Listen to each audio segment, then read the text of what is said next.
en el nombre de Jesús, sabemos que tú eres el pan de los cielos, eres el pan eterno, el pan de vida eterna, el pan que quita el hambre y el agua que quita la sed.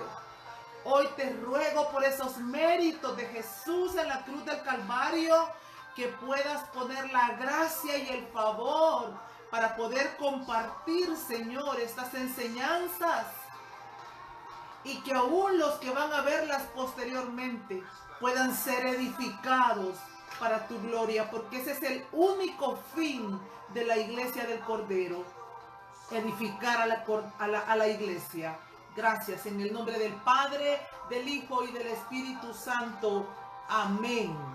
Amén. Damos gracias a Dios por esta oportunidad de oro. Muy bien, hemos estado hablando de que las consecuencias nos alcanzan, ¿verdad? Cuando cedemos a la tentación. De eso estuvimos hablando la semana pasada. Pero el tema es un poco extenso, así es que lo hemos dividido en 2, 3 partes. Hoy vamos a nuestra segunda parte en cuanto a esto y lo hemos titulado Las consecuencias siempre nos alcanzarán. Oiga esto, las consecuencias siempre nos alcanzarán. A veces nosotros pensamos que podemos hacer algunas cositas ahí y quizás no le damos mucha importancia, pero mire, yo lo he experimentado hasta en cosas como, por ejemplo, cuando voy como muy precisa en el tráfico y no cedo el paso para más de algún necesitado, más adelante yo me encuentro también en la necesidad de que me cedan el paso y me ha sido difícil. Entonces, aún en cosas que podrían parecer pequeñas o insignificantes, las consecuencias siempre nos van a alcanzar. Bien, y para eso vamos a ir a Génesis capítulo 3 y vamos a estar viendo entre los versículos 15 al 19. Pero aunque no vamos a leerlo todo, porque para mí es importante que usted posteriormente ahí en su casa, en su hogar, tome la Biblia, tome papel, tome lápiz y tome nota de estas citas bíblicas, y luego usted las estudia, las lee, las medita, y estoy segurísima que el Señor va a venir para ampliarle aún más lo que Él quiere explicarnos, ¿verdad? Bien, entonces allá en el capítulo 3, todo el capítulo 3 es la historia cuando Eva pecó, ¿verdad? Cuando Eva pues tomó del árbol, del fruto del árbol, y le dio de comer a su esposo. Entonces, pero ahora lo que nos compete es las consecuencias. Ya ellos se habían descubierto su desnudez. Eva se había dado cuenta que había sido engañada por el enemigo. Y entonces ahora aquí viene el punto de que viene la cuenta pendiente que Dios tiene que arreglar con ellos. Mire, lo primero que acontece ahí en el versículo 15, capítulo 3, versículo 15. Y pondré enemistad. Lo primero que le dice a la mujer, mire, y pondré enemistad entre ti y la mujer. La primera consecuencia que alcanza a Eva y a Adán, y estoy poniéndola a ella primero porque Eva fue tentada, ¿verdad? Aunque el pecado era de los dos, pero Eva y Adán, en ese orden, procuraré irlo desarrollando. La primera consecuencia es enemistad. ¿Se recuerda usted? En el Edén todo era paz, era coinonía, era armonía, era un lugar sublime de descanso, de reposo, de gozo, de contentamiento, de júbilo, pienso yo, que Dios sencillamente bajaba, el Padre, para tener ese recreamiento, ese dulce recreamiento. Yo quiero pensar que en algunas ocasiones, incluso quiero imaginarme, eso no se lo dice la Biblia, yo estoy como yendo un poco más allá. Quiero pensar que en algunos momentos el Señor hasta descendió para comer con ellos, para compartir con ellos el pan, el vino y el pan. Entonces, tremendo que la primera consecuencia, la enemistad, se rompe, y ahí entra lo que hoy tenemos nosotros como fruto de división. ¿Por qué esta situación tan difícil entre las familias? Pleitos, contiendas, disensiones. Bueno, usted y yo tenemos que saber que esto es fruto del pecado del Edén. Aquí empezó la enemistad.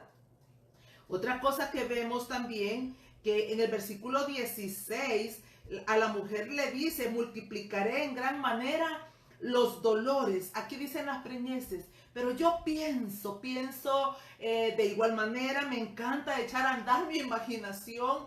Pienso que Eva iba a tener una vida placentera, iba a parir a sus hijitos sin ningún dolor, ella iba a ser esa procreadora sin tanto sufrimiento, sin tanto maltrato, sin tanta situación en la que hoy en día la mujer se ve para poder dar a luz. Bueno, hoy en día los médicos han encontrado algunos paliativos para que el sufrimiento sea menor, pero quizás cuando las generaciones, de mis generaciones hacia atrás, era sumamente difícil, aunque el dolor es dolor y siempre está ahí latente. Entonces ahí entra, mire, la enemistad, los dolores serán multiplicados. Y otra cosa tan fuerte que le dice, y tu deseo será para tu marido. Y quiero agregarlo juntamente con esto. Y tu deseo será para tu marido y él se enseñoreará de ti. No iba a ser así en el principio. Él era la cabeza y nosotros éramos la ayuda idónea. Pero aquí es Dios diciéndole, de hoy en adelante vas a vivir bajo el gobierno de este hombre. Enseñorearse es adueñarse. Usted tiene que saber que es uno de los significados de los sinónimos. Y por eso es esta lucha, este pleito constante entre la mujer y el hombre y la mujer. El hombre quiere gobernar a la mujer y la mujer nos resistimos a ser gobernadas, a ser enseñoreadas por el hombre. ¿Por qué? Producto del pecado. Entonces, no se me desespere porque esto no tiene que quedarse en esas condiciones. Hoy en el Nuevo Testamento, a través del bendito Espíritu Santo, tenemos la oportunidad divina de que las cosas puedan ser cambiadas, transformadas, mudadas para la gloria y honra de nuestro Padre Celestial. Entonces, enemistad, multiplicación de dolores. El hombre ahora se adueñará y de alguna manera podemos ver ese machismo y esa violencia del hombre contra la mujer. Amada, amado mío, que va a estar ahí escuchando. Esto es producto. Nosotros, mire, se puede levantar mucho movimiento en este mundo para querer defender a la mujer. Se puede levantar muchísimos movimientos para querer atacar y detener al hombre en su machismo, en su hombría errada y equivocada. Pero solo estamos viviendo las consecuencias de lo que se hizo allá hace más de 5,000 años. ¿Saben en qué nos debería de poner a pensar esto?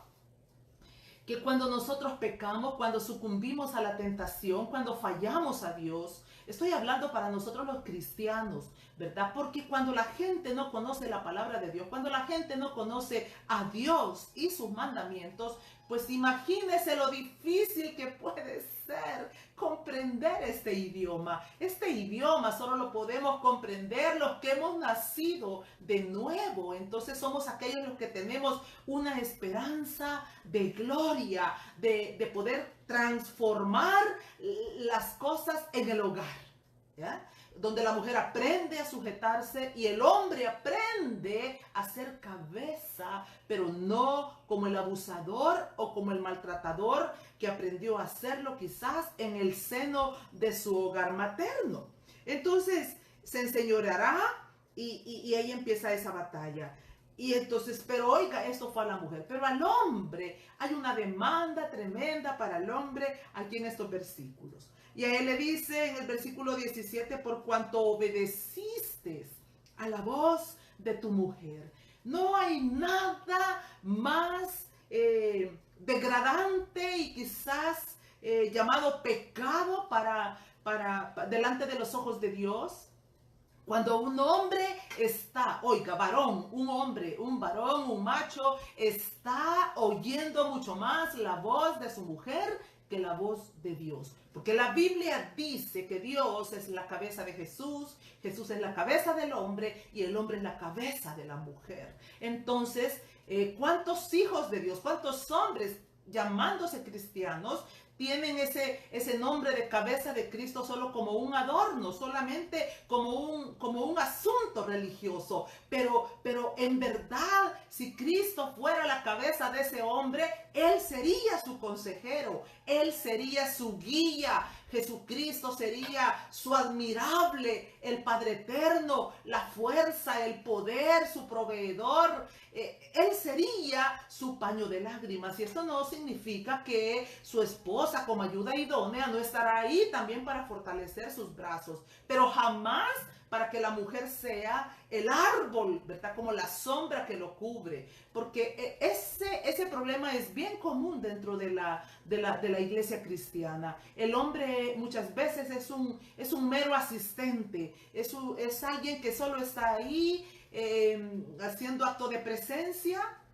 Y la mujer casi siempre un poco más adentro, metida en el servicio, metida un poco más en el estudio, en el desarrollo del conocimiento de Dios y su palabra, y él en las orillas. Y eso de que el hombre se queda en las orillas lo hará siempre ser un hombre manipulado, engañado y torcido por la voz de una mujer que no se deja guiar por el Espíritu de Dios.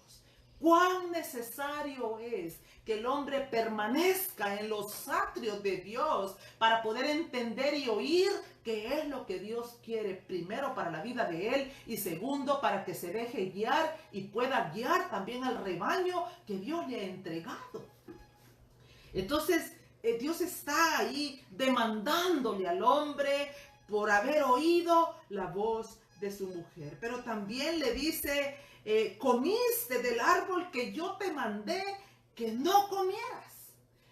A veces nos hemos preguntado, y he oído algunas predicaciones cuando dice, pero es que ¿dónde estaba Adán? Quizás la había dejado sola, quizás Eva se había distraído y se había ido por ahí y pues ahí donde la serpiente aprovechó. Yo quiero desvirtuar ese concepto, quiero desvirtuarlo, porque sencillamente nosotros debemos de apegarnos a lo que dice la Biblia y no a lo que nosotros creemos o pensamos. Mire, dice en el versículo 17, y el hombre dijo: por cuanto obedeciste a la voz de tu mujer y comiste del árbol que te mandé diciendo, no comerás de él. Y entonces empieza a decirle que maldita será la tierra. Pero cuando yo voy a Génesis, un poquito más atrás, ahí en Génesis capítulo 3, un poquito más atrás, mire, cuando el Señor viene el Señor sabía, por supuesto, lo que había acontecido.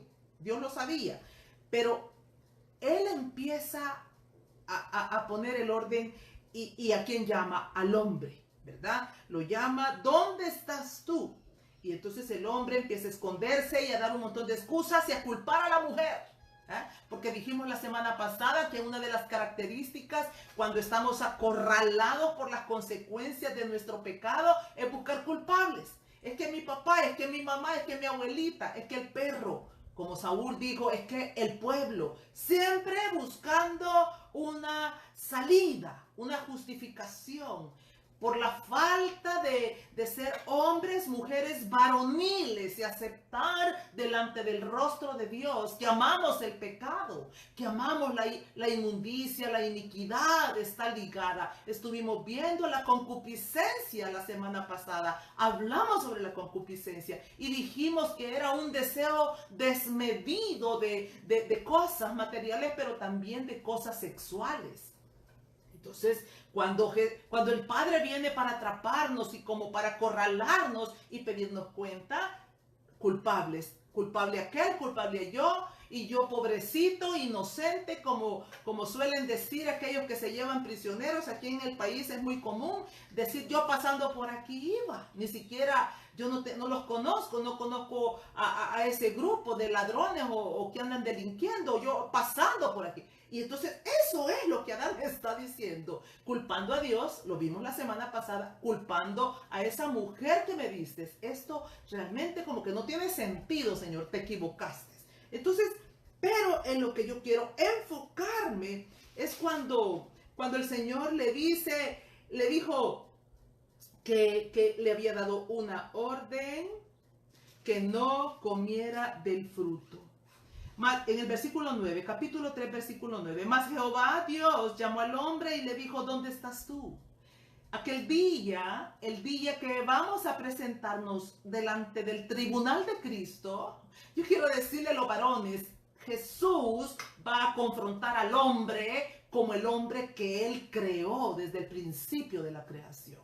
Van a ser confrontados y le va a ser preguntado qué hicieron con la mujer que Él les dio, o que ellos sencillamente fueron y tomaron. ¿Qué hicieron con esos hijitos que dejaron regados? Hijos por aquí, hijos por allá. Esa irresponsabilidad, cada uno tendremos que dar cuentas. Amo eso de Dios, porque cuando tú ves tanta injusticia en esta tierra, como Habacuc preguntaba, Señor, ¿por qué permites tanta maldad en el impío? Y entonces creo que cuando usted tiene una relación profunda con Dios, le puede preguntar con libertad, pero no para decir Dios ha fallado, sino porque le duele en su corazón ver tanta inmoralidad y putrefacción aún dentro de la iglesia. De verdad quiero decirle que con el mundo nosotros tenemos que tener misericordia, porque los que no conocen a Dios, no podemos exigirle, como el Señor le dijo a Jonás sobre Nínive, ¿cómo puedo yo quitarle la vida a estas multitudes si no saben discernir entre su derecha y su izquierda? Entonces es con el mundo, pero dentro de la iglesia de verdad habrá un tribunal donde vamos a tener que dar cuentas. Y entonces aquí está nuestro Padre Eterno pidiéndole cuentas a Adán, dice, ¿dónde estás tú? Y entonces él dice, ¿quién te enseñó que estabas desnudo? Y el hombre dijo, la mujer que me diste. Entonces Dios le dice en el versículo 13, ¿qué es lo que has hecho? Y dijo la mujer, la serpiente que me engañó. Entonces, pero espéreme. Entonces, ¿quién te enseñó que estabas desnudo? Y pregunta el Señor en el versículo 11, ¿has comido del árbol que yo te mandé que no comieses? ¿A quién le había dado el Señor el mandamiento? Era a Adán. Por eso la confrontación, a la hora de las consecuencias, de venir el Señor para repartir el castigo, quiero decirle que si ponemos en una balanza, yo creo que para el hombre es aún más pesada. Lo que sucede, que la mujer con el feminismo les hemos quitado carga y responsabilidad. Hemos tomado sobre nuestros lomos lo que a ellos les corresponde. Le pongo un ejemplo sencillo. La mujer y aquí no me quiero meter en problemas y que usted me vaya a malinterpretar, pero es que mire, hemos corrido a las calles para ponernos a la misma altura del varón y poder suplir más que las necesidades, porque no queremos conformarnos con un estilo de vida quizá como sobrio, ¿verdad? Queremos un poco más y está bien. Y está bien, pero muchas veces es a costa de que los hijos se quedan tirados en casa con una empleada o una persona, un abuelo, una persona que usted ni siquiera sabe, no tiene ni la menor idea de quién es el que está cuidando o educando a sus hijos. Entonces, el precio que las mujeres hemos tenido que pagar es alto. Hijos abusados, violados, trastocados en drogas, en alcoholismo, porque por ir y buscar los recursos para tener un poco más de lo que nosotros quisiéramos, hemos descuidado la casa. Y entonces, sin darnos cuenta, le hemos quitado la responsabilidad del hombre, ¿verdad? La responsabilidad que el Padre le dio en el Edén. A él le dijo, mire, yo quiero quiero que vea aquí otra vez donde estábamos siempre en capítulo 3, pero le dice al hombre en el versículo 17, por cuanto obedeciste a la voz de tu mujer y comiste el fruto que yo te dije que no comieras, maldita será la tierra por tu causa.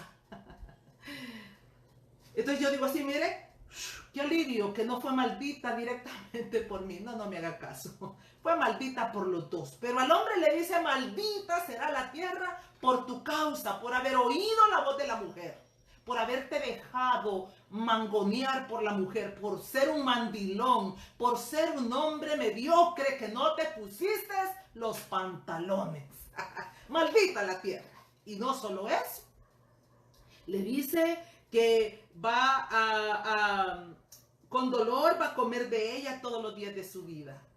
Es tremendo ver que tenemos que llegar a los 60, 65 años en algunos países, trabajando arduamente, venir cansados, y mire qué triste, ¿verdad? Retirarse, llegar a los 60, 62, solo para venir y esperar que pagar los médicos, pagar las medicinas, y luego solo esperar la muerte. Qué vida más miserable. Pero eso puede enmendarse en Cristo Jesús.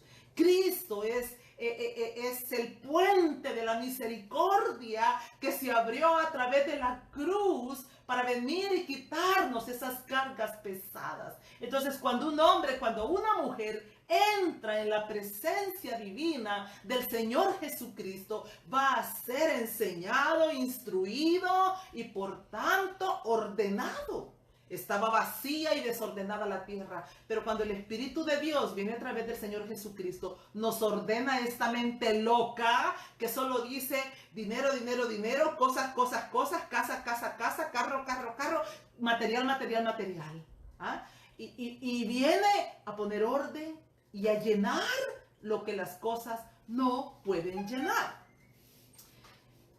Y le dice, no solo es maldita la tierra, vas a comer con dolor todos los días de tu vida, y la tierra va a producir espinos y cardos. ¿Ya? Y eso era lo que tenía que comer. Bueno, ahora hay que picar la tierra. Usted, si tiene un pequeño jardincito o una plantita, no es verdad que continuamente está la hierba mala, que hay que estarla quitando. ¿Para qué?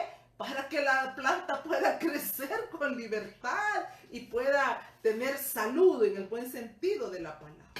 Entonces, la tierra maldita, con dolor comerás, espinos y cardos te va a producir. Vaya, espinos y cardos. Oí hace mucho tiempo ya una predicación sobre la corona de espinas. Y dice este predicador, no recuerdo su nombre, hace ya mucho tiempo que escuché esto. Y él dice que cuando a Jesús le pusieron la corona de espinas, era como si nos estaba redimiendo a nosotros, a los que ahora somos parte del reino, de estos espinos y cardos. Porque yo le quiero asegurar a usted que está ahí oyendo que la vida es dura para el cristiano. Claro que sí, es difícil. Nadie ha dicho que es fácil, pero no se compara con la vida que tienen que vivir los que no conocen al Maestro. Aquellos que tienen que llevar con su propia fuerza humana, sacar adelante a sus hijos, sacar adelante su casa, todos los días agobiados, todos los días atormentados, todos los días perseguidos y todos los días llenos de temor y de angustia.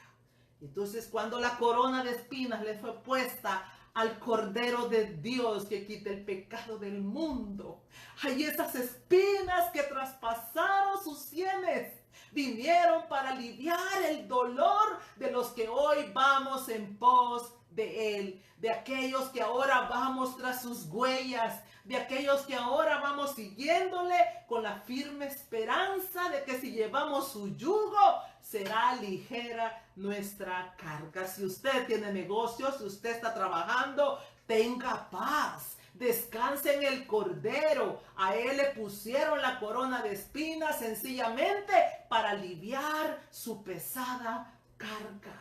Recuerde eso, esas espinas que traspasaron su cabeza santa fueron para que pudiéramos salir del afán y de la angustia y tener la seguridad que lo que hoy tengamos será porque Él así lo ha determinado para cada uno de sus pequeñitos.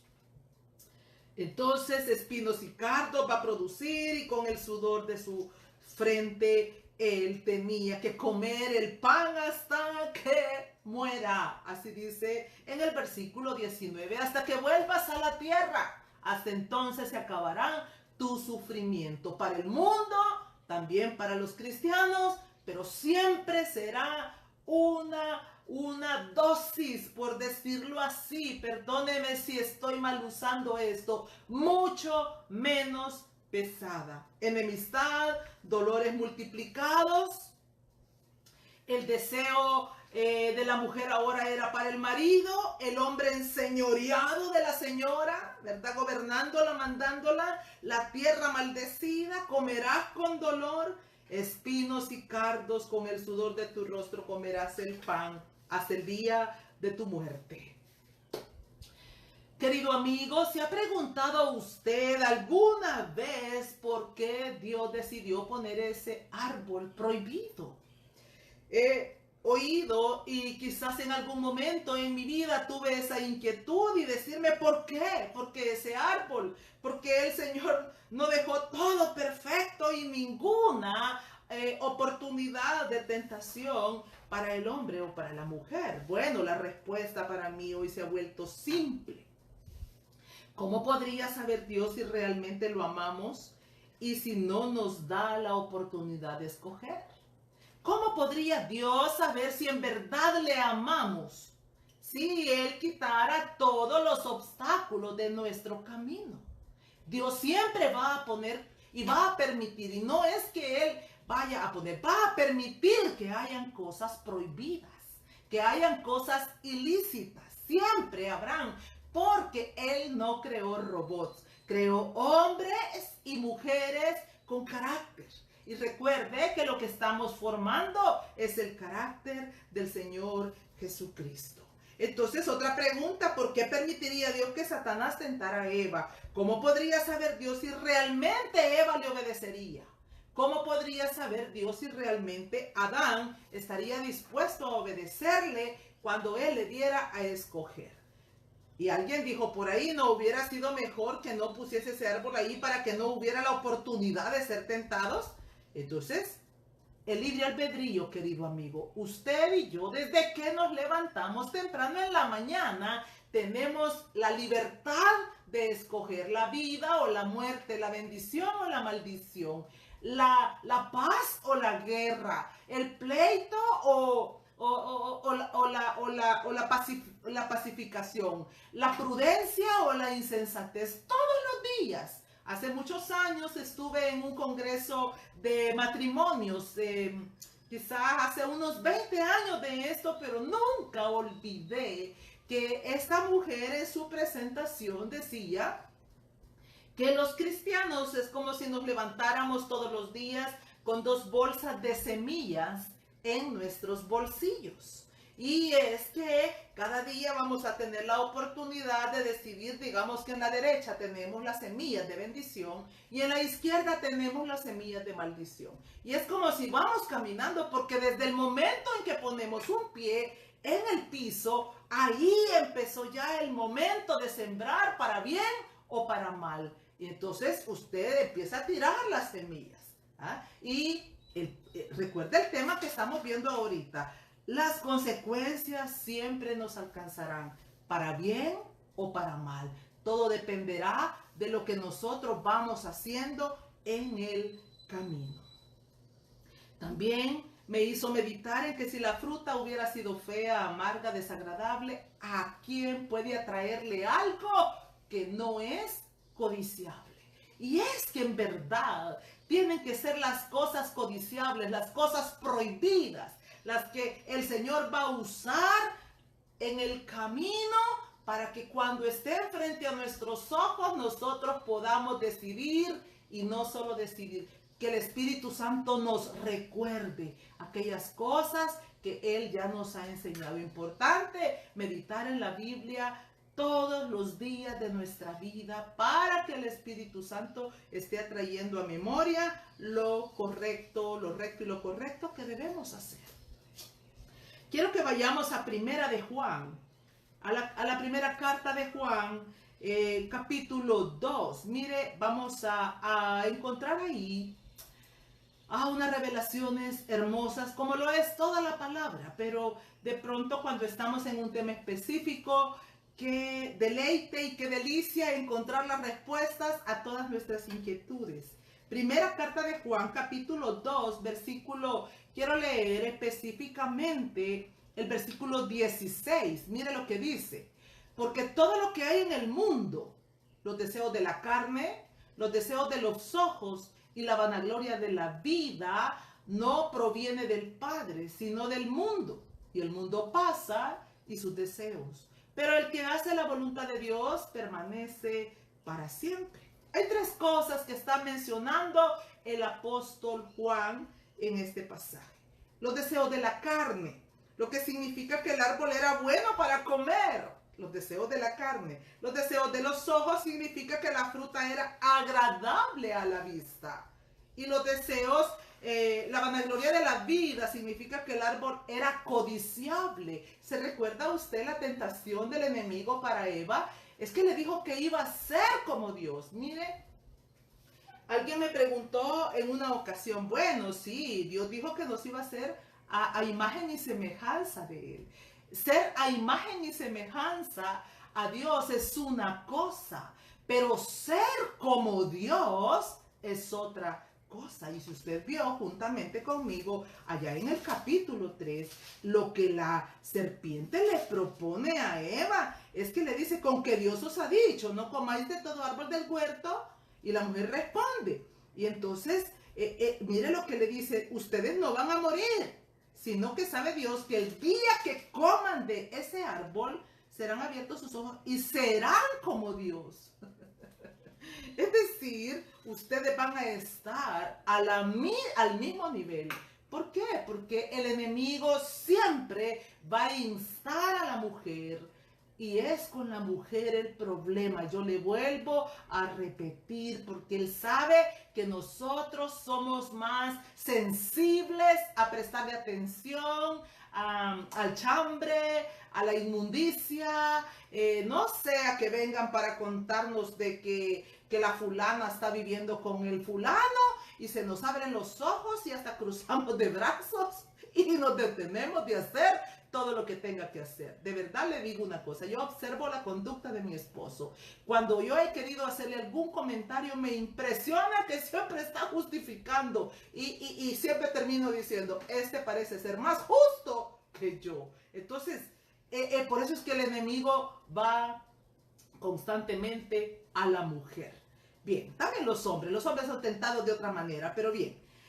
La vanagloria de la vida significaba que el árbol era codiciable para alcanzar sabiduría y estimularía el orgullo, la soberbia del corazón del ser humano. Tres cosas: los deseos de la carne, los deseos de los ojos y la vanagloria de la vida. Son tres áreas en las cuales vamos a ser tentados todos los días de nuestra vida. Esto no va a terminar porque yo me quiero santificar, no va a terminar porque ahora me he metido bajo la sombra del Altísimo, no va a terminar porque leo todos los días la Biblia, no va a terminar porque me encierro en 40 días de ayuno y oración. Vamos a ser tentados y recuerde que la tentación es la antesala al pecado. Eso es hermoso, amigo, porque ser tentado no es pecado. Es como la señal de alarma, la luz amarilla del semáforo que te dice detente, ¿verdad? Bien, vamos a desarrollar un poquito las tres áreas en las que dice el apóstol Juan que vamos a ser tentados. Número 1, los deseos de la carne. ¿Qué es esto de los deseos de la carne? Bueno, es todo aquello que le atrae a la carne, aquellos deseos naturales del cuerpo, pero que no son pecado. Oiga esto, ¿ah? Por ejemplo, las necesidades físicas, comer, beber y lo sexual, en la medida de lo normal, lo que nos es lícito. la carne tiene sus propias necesidades y nosotros vamos a ir y vamos a satisfacerlas en el orden divino que está establecido.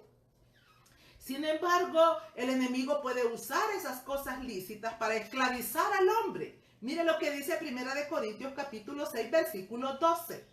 Todas las cosas me son lícitas, le dijo Pablo a los corintios, mas no todas me convienen. Todas las cosas me son lícitas, mas yo no me dejaré dominar de ninguna. Entonces, ¿dónde es que el enemigo puede tomar ventaja de hacer lo lícito, de llevarnos de lo lícito a lo ilícito? Cuando nosotros empezamos a darnos algunas libertades, como por ejemplo, cuando somos como de mucho comer, ¿verdad? O tenemos debilidad por alguna comida en particular. Entonces pasamos de nuestros tiempos de comida naturales conforme a lo que nuestro cuerpo necesita, pasamos a comer desmedidamente.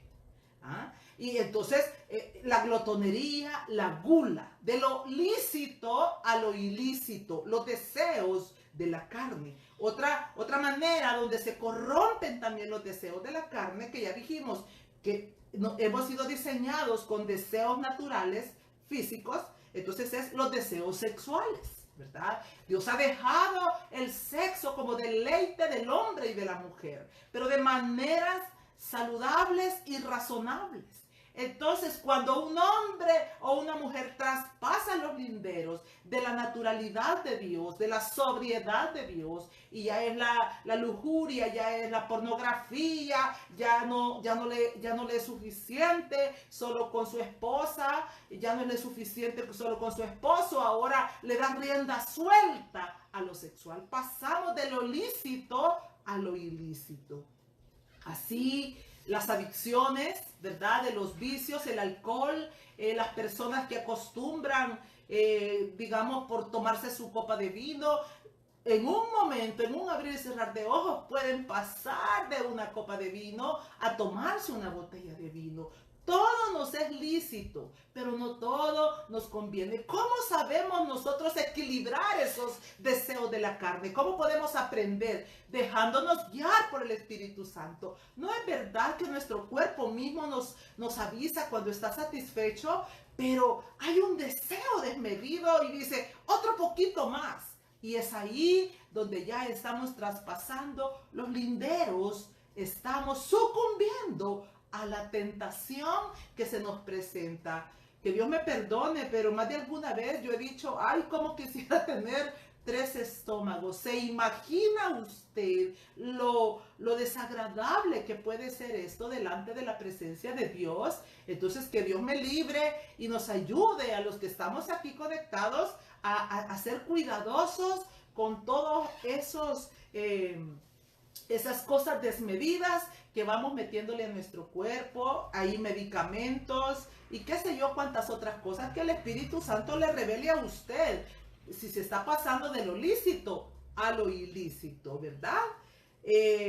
Entonces, drogas, alcohol y todo lo que tenga que ver con la fornicación. Le cuento una cosa, los israelitas, por ejemplo, sucumbieron a la tentación. ¿Cuándo fue esto? Bueno, allá en 1 Corintios capítulo 10, versículo 7, mire lo que Pablo les cuenta a los israelitas como para que ellos se midan. ¿Por qué? Porque los corintios se reunían a la hora de la Santa Cena para darse unas grandes hartadas y para beber vino. Entonces ellos de Santa Cena se pasaban a la gula, a comer desmedidamente. Recuérdese que ellos fueron caracterizados por el mismo Pablo, por el apóstol Pablo, como carnales, porque ellos satisfacían en gran medida los deseos de su carne.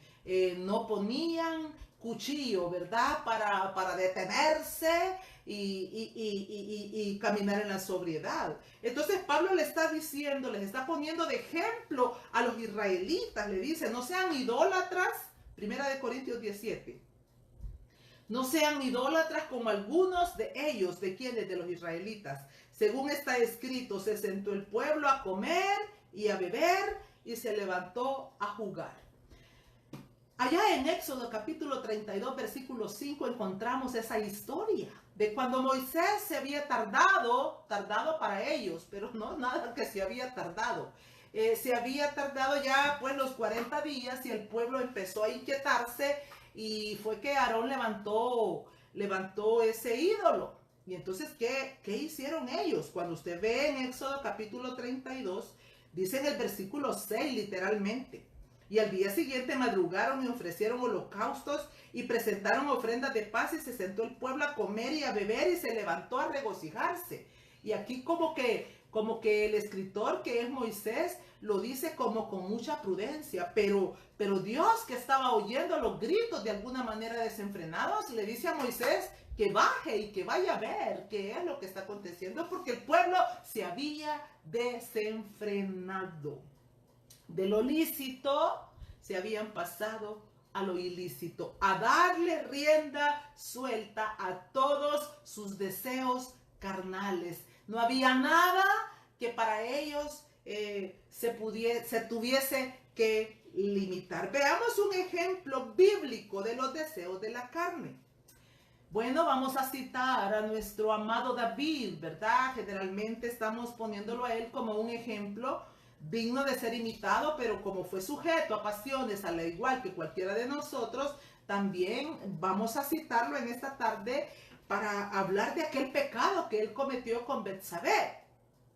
Vio, codició y tomó. Son los tres pasos: los deseos de la carne, los deseos de los ojos y la vanagloria de la vida. En los tres pasos, en las tres áreas esas, siempre están los tres pasos: ver, codiciar y tomar. Veamos aquí, en 2 de Samuel, capítulo 11, versículo 2, dice que sucedió un día que al caer la tarde, ahí se levantó el rey, andaba caminando, y él de pronto ve a esta mujer en la azotea que estaba bañándose, la cual era muy hermosa, ¿verdad? Y ahí empieza en el versículo 2, literalmente dice: y él vio a Betsabé. Y entonces el rey no se quedó solo con eso, sino que envió a preguntar y le dijeron: aquella Betsabé, hija de Elián y mujer de Urías Eteo. Y entonces le dieron la referencia, pero no se quedó solo con eso. No solo vio y preguntó. Ahora literalmente dice en el versículo 4, y envió David mensajeros y la tomó, ¿verdad? Entonces podemos ver los tres pasos: vio, codició y tomó. Pueblo amado de Dios, que el Señor en esta tarde pueda advertirnos a través de su Espíritu Santo en qué áreas de nuestra vida estamos siendo como muy débiles, sensibles, y estamos sucumbiendo con lo que vemos, lo codiciamos y lo tomamos. Ya vamos a entrar un poquito más en esto de la codicia. El punto es que es conocido quizá de la mayoría de los que estudiamos la palabra que David sucumbió al pecado. David cayó en esa codicia, o sea, porque la palabra codicia, déjeme decirle que tiene que ver con el afán desmedido de tener algo. Eso es codiciar, que usted tiene una ansiedad desmedida y usted dice: yo lo quiero, yo lo quiero, yo lo quiero, yo lo quiero, hasta que lo toma, ¿verdad? Betsabé, bien, entonces es conocido, pero nadie llega a una relación ilícita de la noche a la mañana. Y esto son escritos que han quedado para los que estamos ahora atravesando esta carrera. Nadie deja a su cónyuge de la noche a la mañana. Nadie le es infiel de la noche a la mañana a su cónyuge. Esto es un proceso, lo que estamos viendo. Mire, recuerdo hace muchos años a mi padre. Mi padre fue un hombre muy lleno de concupiscencia, un hombre de verdad que no se contenía, sino que le daba rienda suelta a su sexualidad. Ahora él es un hombre de Dios que está luchando su propia batalla a sus 93 años. Pero en una ocasión yo le pregunté, porque él vino a los 65 años y después de haberse convertido, la verdad que para mí fue un ejemplo, aunque él luchaba con esa concupiscencia, pero tuve testimonio de que nunca más él volvió a serle infiel a mi madre. Nunca fue otra vez para echarse con otra mujer. Y en una ocasión yo le pregunté cómo él había hecho y había luchado. Y él me dijo, yo descubrí, hija, que cada vez que yo veo algo que es prohibido delante de mi Señor, debo de pensar no una, sino dos, tres veces, ¿por qué voy a seguir insistiendo en mirar aquello que me va a llevar a dañar el corazón de mi Dios y a pecar contra mi cuerpo? Entonces el secreto para él era no mirar por segunda vez. Y ahí a sus 93 años creo que él sigue luchando porque es un ser humano de carne y hueso. El punto es que no es de la noche a la mañana. Mujeres, esto es para nosotros un llamado de alerta. Cuidado, porque como llegó el enemigo, llegó a través de el oído. Ciertamente Eva quizás estaba contemplando ahí la fruta, el árbol, pero el punto es lo que el enemigo llegó a susurrarle. No sé si hay alguien aquí conectado que puedan estarte susurrando a través de tu oído las cosas que probablemente tu cónyuge no te dice. Y eso te hace ya como dirigir la mirada a la tentación. Te hace dirigir tus ojos a mirar lo prohibido. Te hace girar tu oído a lo que no debes de oír. El enemigo es ángel de luz. Y mira, él conoce nuestras debilidades. Él conoce cuando una mujer está siendo maltratada y quizás mal valorada, pero también conoce cuando un esposo se siente solo y se siente frustrado, ¿verdad? Por sus propias situaciones de mantener un hogar. Entonces, es ahí donde aparece, pues, donde aparece esa tentación. Pero, repito, ahí aún no hemos pecado. El problema es cuando nosotros le damos rienda suelta a ese pensamiento y viene la codicia y un día ya te imaginas que estás en la cama con esa persona hasta el momento de sucumbir y haber consumado el pecado. Y eso fue lo que le pasó al amado David. ¿Cuáles fueron las consecuencias que alcanzaron a David? Y yo siempre me pregunto y me digo, bueno, si alcanzaron a David, ¿cuánto más a cualquiera de nosotros? David, aquel que era conforme al corazón de Dios por su manera de adorar y de amar a Dios pasionalmente, sin olvidar que era un hombre con pies de barro, ¿verdad? Porque si no lo hubiera sido, quizás ya estuviésemos adorando a David y no al hijo de David, al que tiene todo el poder para sucumbir a los infiernos. Las consecuencias que alcanzaron al rey David las encontramos ahí mismo en 2 de Samuel, capítulo 12, versículo 9. Del 9 en adelante. Pero yo quiero irme de una vez al versículo 11, donde le dice el profeta Natán, así ha dicho Jehová, he aquí yo haré levantar el mal sobre ti de tu misma casa.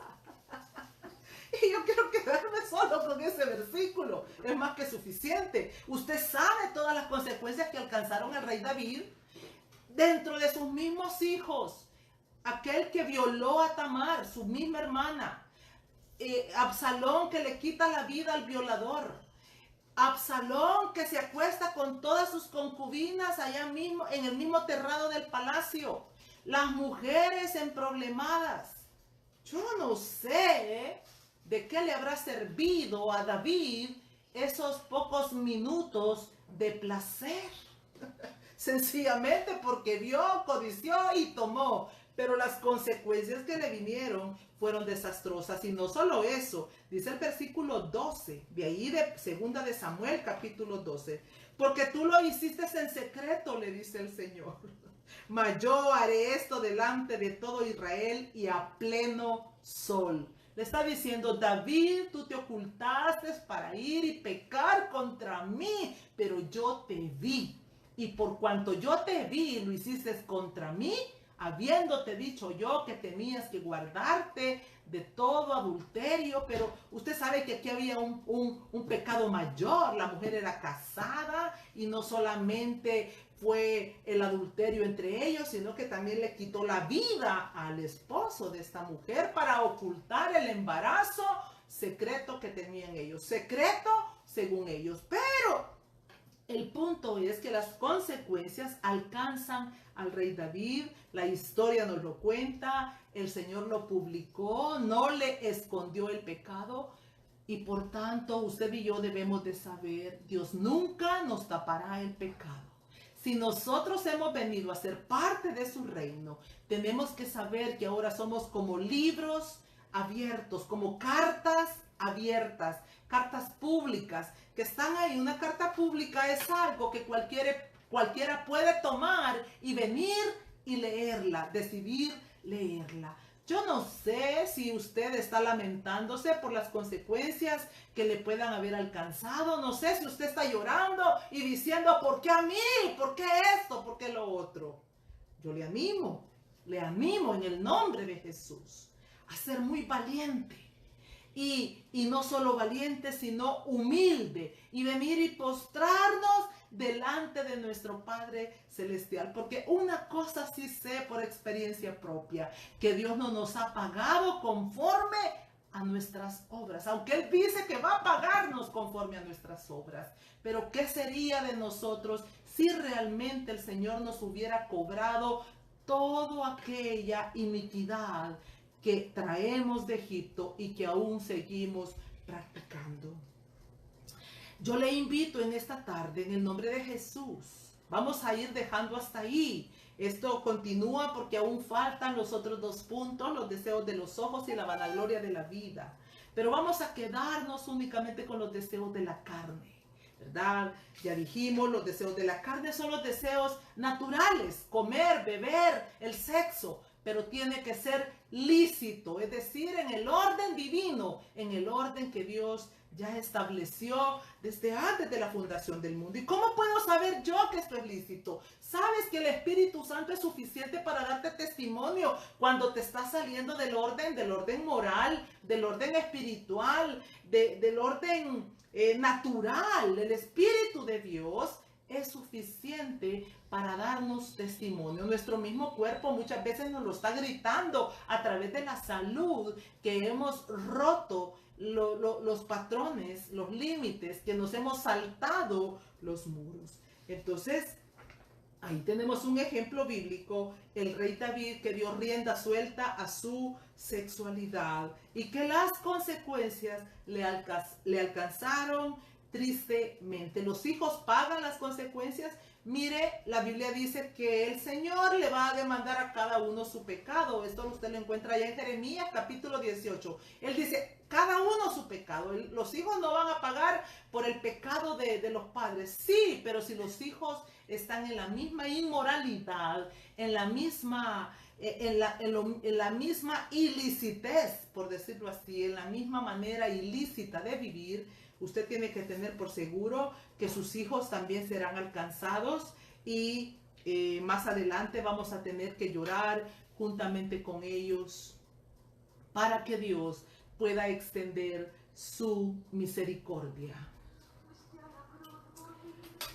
Yo le animo en esta tarde, por el amor del Señor Jesucristo, le animo, amado amigo, hermano, hermana que está ahí, le animo y le insto en el nombre de Jesús, que si usted está pasando consecuencias dolorosas, hoy pueda detenerse delante del trono de la misericordia, y yo le aseguro que encontrará oportuno socorro, no porque yo lo diga, sino porque la Biblia dice que cuando venimos al trono de la misericordia, vamos a encontrar oportuno socorro. ¿Qué es encontrar oportuno socorro?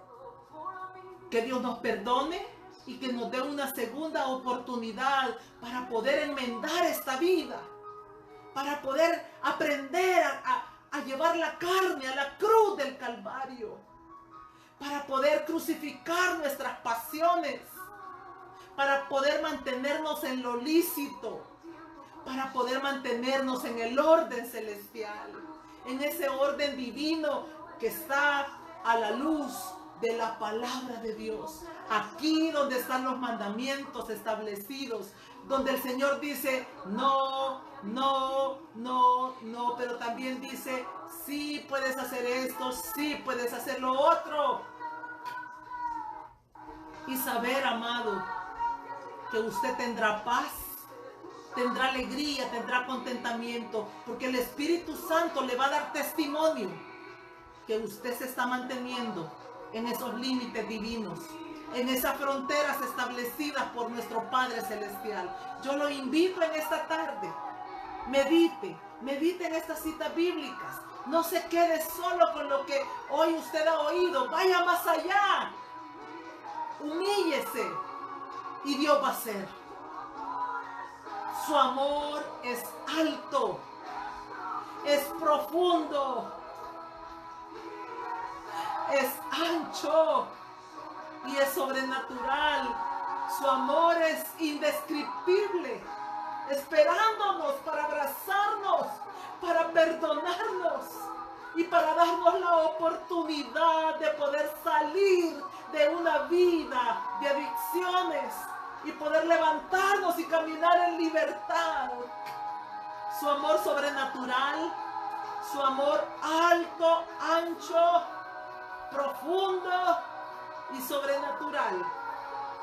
Hoy te invita el Señor, te invita a ti y me invita a mí, para que nos humillemos con un corazón sencillo y le digamos, si tú lo haces, Señor, todo será posible. Mete tu mano, dile, mete tu mano dentro de mi corazón y arranca todo aquello que no viene de ti. Y dile, planta tu semilla de bendición, planta tu palabra, Señor, y que yo pueda convertirme en un árbol de justicia, que pueda convertirme en un bosque de bendición para mi nación, para mi tierra, para mi familia. Yo te bendigo en esta tarde. Le doy gracias a Dios por esta oportunidad divina de permitirme estar a través de este medio. Quiero decirte que espero con ansias y con la gracia de Dios el poder estar cada martes a las 3 de la tarde, hora de California, 4 de la tarde, hora del Salvador, para poder traerte un trocito de pan para la gloria de mi Señor Jesucristo. Que Dios te bendiga y no olvides que su amor es alto, es profundo, es sublime. Que Dios te bendiga. Hasta la próxima.